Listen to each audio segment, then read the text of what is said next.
Bonjour les filles, Nancy Gauthier de carterieartisanale.com, votre coach créatif depuis 11 ans. Aujourd'hui, je vous montre comment travailler avec un Ziploc pour venir faire un arrière-plan de type aquarelle. Alors, ma carte a été confectionnée avec le jeu d'étampes que vous allez trouver dans le mini catalogue occasion qui s'appelle Gentil Remontant. Alors, j'ai utilisé aussi les découpes Big Shot. Alors, à 59,25 $, vous êtes à seulement 75 sous de recevoir une prime célébration de votre choix dans la petite brochure célébration. Alors, c'est à vous de choisir votre cadeau. C'est jusqu'au 31 mars 2017.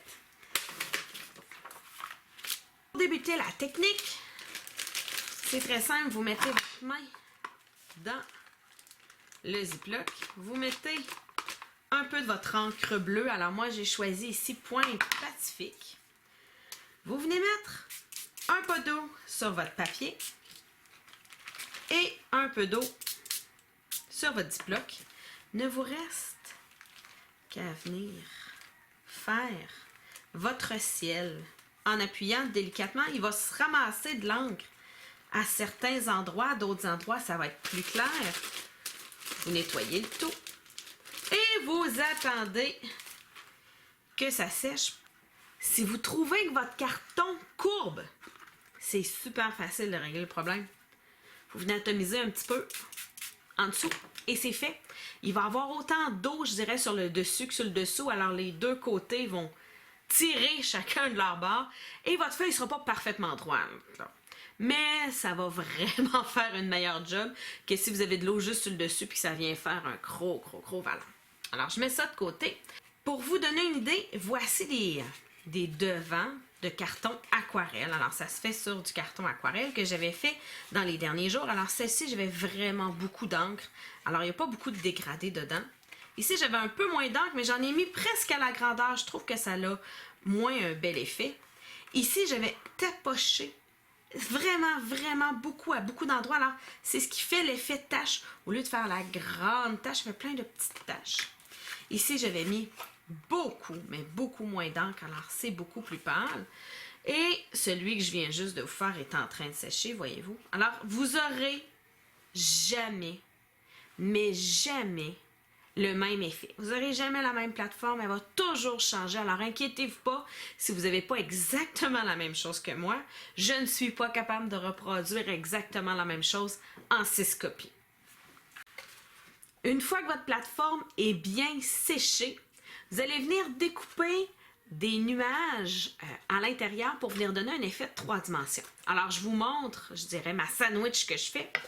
Alors, j'ai ma plateforme magnétique. Je mets un transparent. Je viens mettre mon papier à motif que j'ai fait moi-même. 2 petits nuages. Regardez bien où je les positionne.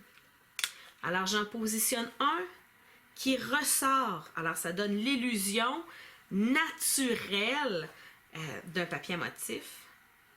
Alors, c'est juste une photo que j'ai pris. Mon nuage continue à l'extérieur de ma photo. Disons. Et ensuite, je viens remettre un autre plexiglas. Et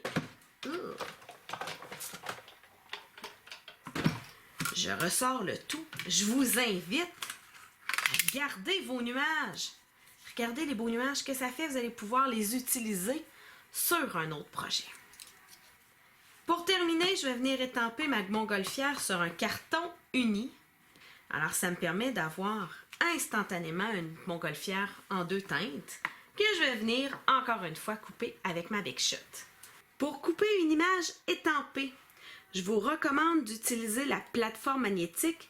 Ça l'empêche la découpe de bouger. Alors, vous allez avoir une image beaucoup plus claire, beaucoup plus centrée. Et ensuite, vous passez dans votre Big Shot. Voici essentiellement les morceaux dont vous aurez besoin. Alors, j'ai ma montgolfière qui est terminée, mon plateau qui est terminé. Je me suis coupé plein de petits nuages avec la même découpe que j'avais utilisée ici. Et je me suis fait un titre avec de la poudre à embosser blanche. Alors, c'est un vœu qui est directement tiré du jeu d'étampes. Alors, je l'ai embossé en blanc. Il ne me reste qu'à faire le montage sur une carte blanche. J'adore utiliser des Stampin' dimensionnels. Ça vient donner du volume à mon projet. Quand vous arrivez à la fin de vos Stampin' dimensionnels, n'hésitez pas à découper et venir en chercher des bouts que vous allez pouvoir utiliser pour terminer votre projet. Alors, on ne gaspille pas des Stampin' dimensionnels. Une fois vos principaux éléments collés, vous allez pouvoir venir décider où est-ce que vous voulez avoir vos autres nuages. Alors moi, je colle toujours le principal en premier, puis je dirais, je viens boucher les trous par la suite. Parce que je peux pas dire que je suis quelqu'un qui connaît avant de partir où je m'en vais. C'est plutôt aléatoire, je dirais. Alors, c'est ce qui vient me permettre de terminer mon projet. Voici donc les deux versions que j'ai confectionnées ce matin. Alors, comme vous pouvez voir, l'arrière-plan n'est pas le même. Je n'ai pas positionné mes montgolfières au même endroit, mais essentiellement, c'est la même carte. Alors, si vous voulez vous procurer des produits Stampin' Up, vous pouvez me joindre sur mon site web à carterieartisanale.com.